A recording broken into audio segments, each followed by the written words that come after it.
Guys, welcome to PM पाठशाला। Guys, आज हम लेकर आए हैं विजन आईएएस की मंथली करंट अफेयर मैगजीन मार्च 2024 की, जिसमें गाइस ऑलरेडी हम पॉलिटी गवर्नेंस, आपका international relations, economy, security, environment, social issues, even आपका साइंस एंड टेक के 5 टॉपिक्स कवर हो गए हैं।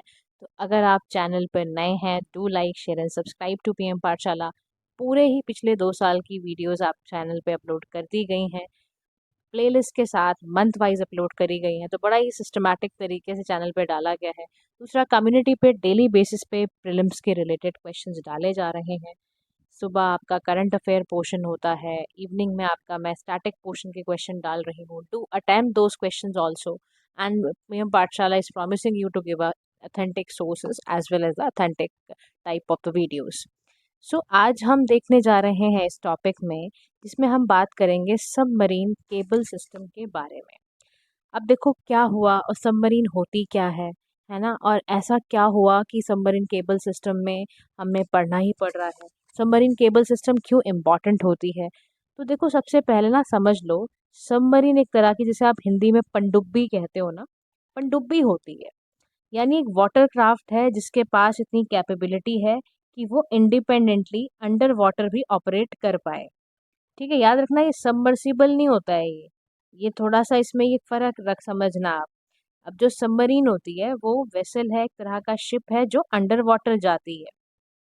तो जितने भी आपके मिलिट्री मैन होते हैं, साइंटिस्ट होते हैं, जानते हो वो सबमरीन को यूज़ करते हैं क्या करने के लिए, कि अगर उनको ना डीप अंडर द ओशन भी अगर जाके ट्रेवल करना है और पेट्रोलिंग करनी है ओशन वाटर की, या एनिमी शिप्स पे वॉर टाइम पे अटैक करना हो, तो सबमरीन का बड़ा इस्तेमाल होता है। तो यानी कि सबमरीन मतलब कोई भी नेवल वेसल जिसके अंदर ये ताकत है, कैपेबिलिटी है कि वो बीनीथ द वाटर जाके और वाटर के सरफेस वगैरह को चेक कर सकता है। इंडिया में इस समय अगर आप 2024 की रिपोर्ट देखोगे, international institute for strategic studies military balance report जो है, उसके अकॉर्डिंग पता चलता है कि इंडिया में 16 सबमरीन्स अभी तक प्रेजेंट हैं। ठीक है, जिसमें हमारी कलवरी क्लास की है, फ्रेंच स्कॉर्पिन है 5, एक शिशु कुमार क्लास जर्मनी से है, कुछ हमने रशिया से ली हुई है। ठीक है, समझ गए सबमरीन का मतलब। अब ध्यान से समझना कि सबमरीन जो आपका एक इंसिडेंट हुआ है रेड सी के पास। ठीक है, अब रेड सी आपको पता है, ये अफ्रीका और एशिया के बीच में लाई करने वाला रेड सी एक सी है, कनेक्ट करता है ये। ठीक है, अब देखो रेड सी के पास यहाँ पर क्या हुआ, जो कि आप समझ लो वर्ल्ड का हॉटेस्ट एंड सॉल्टेस्ट सॉ वाटर है रेड सी, और ये मेडिटेरियन सी को स्विच कैनाल के साथ कनेक्ट भी करता है।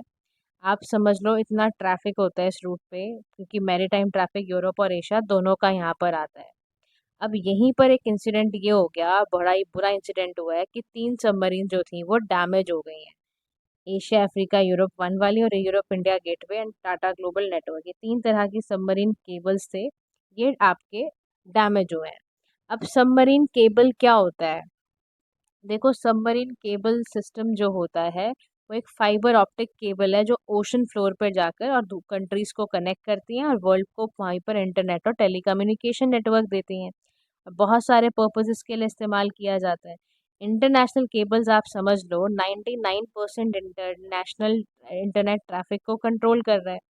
यूनाइटेड नेशंस जनरल असेंबली की बात 2010 की मानोगे तो सबमरीन केबल सिस्टम एक तरह का क्रिटिक कम्युनिकेशन इंफ्रास्ट्रक्चर भी है।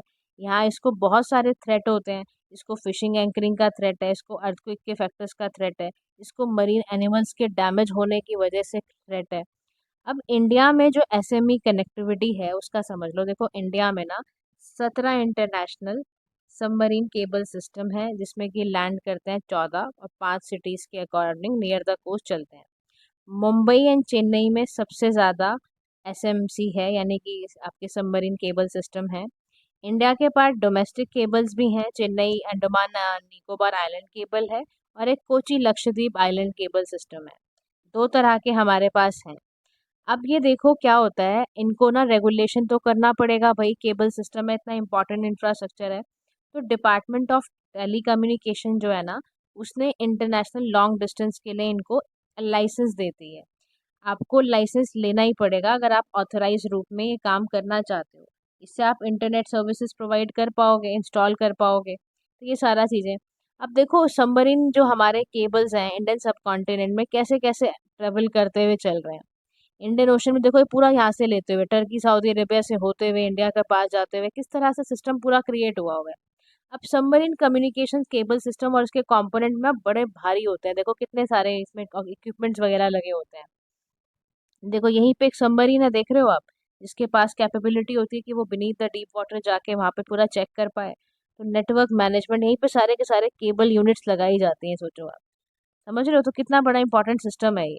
फिर कह रहे हैं कि इसमें ऑप्टिकल फाइबर का भी मैं आपको बता दूं कि ऑप्टिकल फाइबर भी समझ लो क्या होता है। ऑप्टिकल फाइबर ना ग्लास या प्लास्टिक से बनती है, जिसका काम ही होता है इंफॉर्मेशन को लाइट पल्सेस के थ्रू ट्रांसमिट कराना, पहुंचाना। ये टोटल इंटरनल रिफ्लेक्शन वाले प्रिंसिपल पे चलता है, यानी कि जो लाइट होगी फाइबर ऑप्टिक केबल्स की, वो एक कोर से जाएगी और कॉन्स्टेंटली वो मिरर वॉल से टकराती रहेगी। फिर उसके बाद इंफॉर्मेशन डेटा जो होता है वो बहुत रैपिडली इससे जाता है, बिना ऑप्टिकल पावर के लॉस हुए हुए। डॉक्टर नरेंद्र नरेंद्र सिंह कापानी थे, यूके बेस्ड साइंटिस्ट थे, इंडिया में बॉर्न हुए थे। इनको फादर ऑफ ऑप्टिक्स भी बोला जाता है। तो देखो ये छोटी छोटी इन्फॉर्मेशन है, आपको जरूर पता होनी चाहिए। ठीक है, समझ गए आप सबमरीन वाला system. Now let's come to the next important part of the science and tech, that is science based toll collection system. देखो न्यूज़ में क्यों रहा, क्योंकि गवर्नमेंट ऑफ इंडिया ने एक पायलट टेस्ट करने की प्लानिंग कर रही है ग्लोबल नेविगेशन सैटेलाइट सिस्टम को इलेक्ट्रॉनिक टोल कलेक्शन सिस्टम बनाने के लिए, स्पेसिफिकली नेशनल हाईवेज में। हम देखो फास्टैग से भी ज़्यादा अच्छा सिस्टम चाहते हैं। हम चाहते हैं कि फास्टैग्स भी लगाने ना पड़े, कार्स के इंटरनल पार्ट्स में ही स्मार्ट कार्ड्स हो। कह रहा कैसे, बताता हूँ। कह रहा देखो अभी आपने 2021 में देखा कि फास्टैग्स आए हुए थे और हमने उसको मैंडेटरी कर दिया जनवरी 2021 तक कि फास्टैग सभी गाड़ियों में लगा होना चाहिए। अब जो ये हम जीएनएसएस करने जा रहे हैं, यानी कि जो हम ग्लोबल नेविगेशन सैटेलाइट सिस्टम जो हम इस पे बात करने जा रहे हैं, इसकी वर्किंग थोड़ी डिफरेंट है। इसमें क्या होता है, आप सैटेलाइट की मदद से आप व्हीकल की पोजीशन को नाप लोगे, ट्रैक कर लोगे। उसके अकॉर्डिंग देखोगे कि इसने कितना डिस्टेंस ट्रेवल किया है, उसी के बेस पे आप इस पे टोल कलेक्ट करोगे। समझ रहे हो, देखो यहाँ पे जीएनएसएस का स्मार्ट कार्ड है, फिर एक इन्फोर्समेंट सिस्टम है। फिर कैसे कैसे ये ना जीएनएसएस अपलोड कर रहा है डेटा को, फिर लोग ब्लैकलिस्ट कर रहा है, जो लोग नहीं पैसे कटवा रहे हैं, टोल डेटा कमीशन सारा कुछ सारा कर रहा है ये। अब इसमें ना दो तरह के ना कंपोनेंट लगाए जाते हैं। एक होता है ऑनलाइन बोर्ड यूनिट, यानी कि जीएनएसएस, यानी कि जो आपके इस इनेबल डिवाइस में क्या होगा, व्हीकल के अंदर ही ना इंस्टॉल किया जाएगा ये ऑनलाइन बोर्ड यूनिट, ताकि उससे ना व्हीकल का रूट पता चल जाए और उससे आसानी हो टोल को कलेक्ट करने में और कैलकुलेट करने में। फिर इसके साथ ही साथ ना इसमें और क्या डाला जाएगा, automatic number plate reader cameras होगा जो हाईवे पे इंस्टॉल हुए होंगे, ताकि वो व्हीकल के नंबर प्लेट से रिकॉग्नाइज करके टोल मनी को डिडक्ट कर ले। तो यानी कि ऑटोमेटिक नंबर प्लेट रीडर क्या है, ऑप्टिकल कैरेक्टर का होगा, इमेजेस को रीड कर लेगा व्हीकल के रजिस्ट्रेशन टाइम के अकॉर्डिंग या लोकेशन डेटा की पता कर लेगा। अब इससे सबसे बड़ा फायदा पता है क्या होगा, कि इससे रोड साइड टोलिंग इंफ्रास्ट्रक्चर की नीड खत्म होगी, डिक्रीज होगी, खत्म नहीं बोल सकते, रिड्यूस हो जाएगी। कंजेशन खत्म होगा, टोल टोल कलेक्शन और अच्छा हो जाएगा। कुछ भी टोल आप चुरा नहीं सकते आप स्टेट गवर्नमेंट को, क्योंकि इसका स्टेट गवर्नमेंट का इसी से सबसे बड़ा प्रॉफिट और बेनिफिट होता है, उनकी इनकम है एक तरह से। लेकिन चैलेंज जानते हो क्या है, सिग्नल का इंटरफेरेंस एक बहुत बड़ा चैलेंज है। इनएक्यूरेट रीडिंग कर सकता है, प्राइवेसी कंसर्न्स है। ओल्डर व्हीकल्स में ये ऑलरेडी ये टेक्नोलॉजी डली नहीं हुई है, तो फिर कैसे करोगे आप। तो GNSS based toll system already हमारे सिंगापुर और जर्मनी में ऑलरेडी ये चल रहा है, इम्प्लीमेंट हुआ हुआ है। अब मान लो क्वेश्चन आ जाए, आपको डिफरेंस पूछ ले कि फास्टैग और जीएनएस बेस्ड टोल कलेक्शन में क्या फ़र्क है। तो देखो अगर टेक्नोलॉजी में देखोगे तो ये रेडियो फ्रिक्वेंसी आइडेंटिफिकेशन से चलता है, ये सैटेलाइट बेस्ड इमेजिंग और ऑटोमेटिक नंबर प्लेट रीडर से चलता है। इसमें इंस्टॉल किया जाता है, विंडस्क्रीन पे लगा दिया जाता है, फास्टैग लगा दिया जाता है। इसमें आपको मैंने बताया ओबीयू ऑप्टिकल वाला सिस्टम, और यहाँ पर जीएनएसएस की कनेक्टिविटी कराई जाती है। फिर फिक्स रेट है, इसका रियल टाइम डेटा आता है। इसमें फिजिकल टोल बूथ पे चलाना पड़ता है, स्कैनिंग करनी पड़ती है, यहाँ इसकी ज़रूरत नहीं पड़ेगी। तो इंडिया का तो अपने आप के पास भी जब सैटेलाइट नेविगेशन सिस्टम है, तो हम यहाँ पर भी देखो ट्राई तो कर सकते हैं, चाहे वो गगन हो, GPS aided geo augmented navigation, या NavIC navigation with Indian constellation भी हो। Now let's move to the next topic, that is multiple independently targetable re entry vehicle technology. देखो बहुत सारे ना, सो गाइस, ये न्यूज़ में multiple independently targetable re entry vehicle technology news में रही। क्यों रही? क्योंकि डीआरडीओ ने पहली बार फ्लाइट टेस्ट किया है। इसका नाम उस मिशन का रखा है दिव्यास्त्र। क्या रखा है? दिव्यास्त्र करके एक नाम रखा है, और ये हम अपने घर में ही बना रहे हैं, इंडिजियसली डेवलप हो रही है। अग्नि 5 मिसाइल के तहत इसको हम बना रहे हैं। अब देखो, ये कहाँ से आया, ये आइडिया कहाँ से आया, इसका मदद करने में क्या होगा और ये क्या काम करेगा। देखो, इसके जेनेसिस आपको मिलते हैं अर्ली 1960s में, जहां पर सिंगल मिसाइल को ही अलाउड होता था कि वो मल्टीपल न्यूक्लियर वॉरहेड्स को कैरी कर सकती है और डिफरेंट डिफरेंट टारगेट्स पे स्ट्राइक कर सकती है इंडिपेंडेंटली। तो वॉरहेड्स रिलीज हो सकते हैं मिसाइल से डिफरेंट डायरेक्शन डिफरेंट स्पीड्स पे। तो पहली ऐसी कंट्री थी यूएसए, जिसने की MIRV यानी कि multiple independently targetable re entry vehicle technology को डेवलप किया। उसके बाद इन यूएसए को देखते हुए रशिया आया, यूके, फ्रांस, चाइना, इन्होंने भी डेवलप करा। 2017 के अंदर पाकिस्तान ने भी टेस्ट किया था MRIVD मिसाइल, एपेबील बोलते हैं उसको।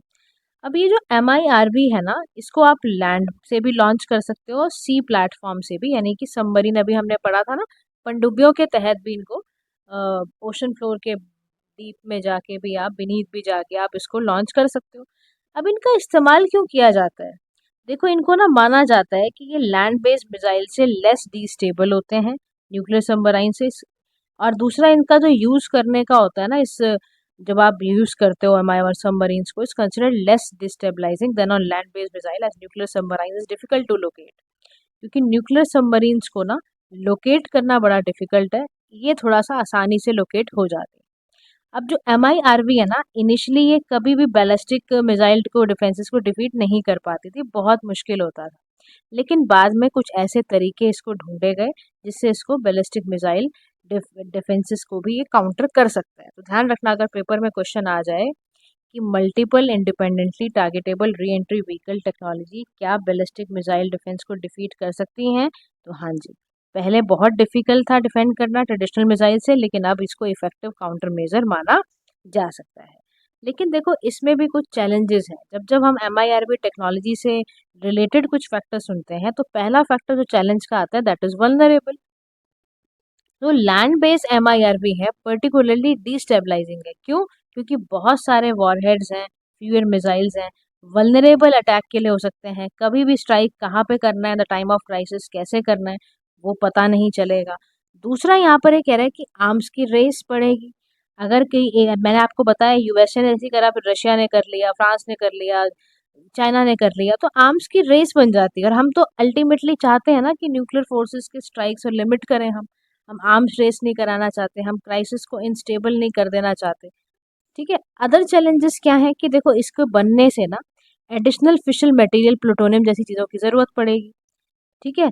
तो ये मटेरियल खर्च होंगे, निकालने पड़ेंगे आपको। फिर multiple independently targetable re entry vehicle देखो कैसे काम करता है। ये एक नॉर्मल मिसाइल है और ये MRV मिसाइल है। ठीक है। हर री एंट्री व्हीकल का इंडिपेंडेंट टारगेट्स होंगे और वो लॉन्च होगा एक मिसाइल से, लेकिन डिफरेंट डिफरेंट टारगेट्स पे हिट करेगा। तो आप समझ रहे हो, मार आप एक तरफ रहे हो, किसी जगह पर टारगेट कर रहे हो, लेकिन चारों तरफ टारगेट होके वो जा रहा है। ये इसका फायदा है। अब इंडिया के अंदर इसका फायदा पता है क्या है? हम अपने ना डेटरेंस को इन्हांस कर सकते हैं। न्यूक्लियर डॉक्ट्रिन हमारी है ही, और हम इस बात पे बहुत एम्फेसाइज करते हैं कि मैसिव रिटेलिएशन रिस्पॉन्स अगर आए फर्स्ट स्ट्राइक पे, तो हम उसको दे पाए।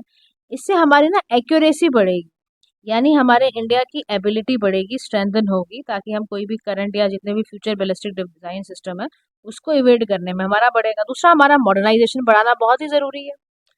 फिर हम ना regional power, balance of power, बहुत ज़्यादा इसकी तरफ हमारा ध्यान है। हमें अपनी पोजीशन को अपने नेबर्स के ड्यूरेशन के साथ मैच करानी ही पड़ेगी। हमारे नेबर में चाइना, पाकिस्तान है, जिससे हमारी पहले ही फाइट हो चुकी है। तो हम रीजनल पावर में एक मेजर रोल इन्फ्लुएंस करने के लिए, रीजनल बैलेंस ऑफ पावर बनाने के लिए, ये बेहद ज़रूरी है कि हम इस तरह के टेक्नोलॉजी का इस्तेमाल करें। तो कंक्लूडिंग फॉर्म में पता है कि क्या कह रहे हैं? कह रहे हैं, देखो, आपको ना कुछ कमिटमेंट्स लेने पड़ेंगे। आप ये मत कहो कि बिल्कुल ही यूज नहीं करोगे, आप बस ये चलो कि ग्लोबल डिसआर्मामेंट का कमिटमेंट तो फुलफिल करना है, और इंडिया एक बैलेंस बनाए कि जिसमें टेक्नोलॉजिकल एडवांसमेंट भी हो, रीजनल पावर डायनेमिक्स भी बने, और इंटरनेशनल परसेप्शन पर भी हम खड़े उतरें। क्योंकि इंडिया का जो स्टैंड है MRV कैपेबल नोशन का, तो road ahead calls for strategic Forsyte. देखो, हमें लेना तो पड़ेगा ना। अपनी स्ट्रैटेजिक फॉरसाइट के लिए, डिप्लोमेटिक रिलेशंस को कन्वर्ट करने के लिए एक स्ट्रॉन्ग कमिटमेंट चाहिए जो कि stable and secure global order को मेंटेन कर पाए। अब हमने अग्नि 5 मिसाइल के बारे में सुना, ध्यान से समझ लो, surface to surface ballistic missile है, ये डीआरडीओ के डेवलप की गई है। और बैलिस्टिक मिसाइल का मतलब ही होता है जो प्रोजेक्टाइल मोशन में चलते चलते टारगेट्स पे अपना वॉरहेड डिलीवर करती है। इसकी 5000 किलोमीटर से ज़्यादा की स्पीड है, एक्यूरेसी देखो इसकी कितनी है। ये सॉलिड फ्यूल्ड इंजन पे चलता है, इसका 3 स्टेज मॉडल होता है।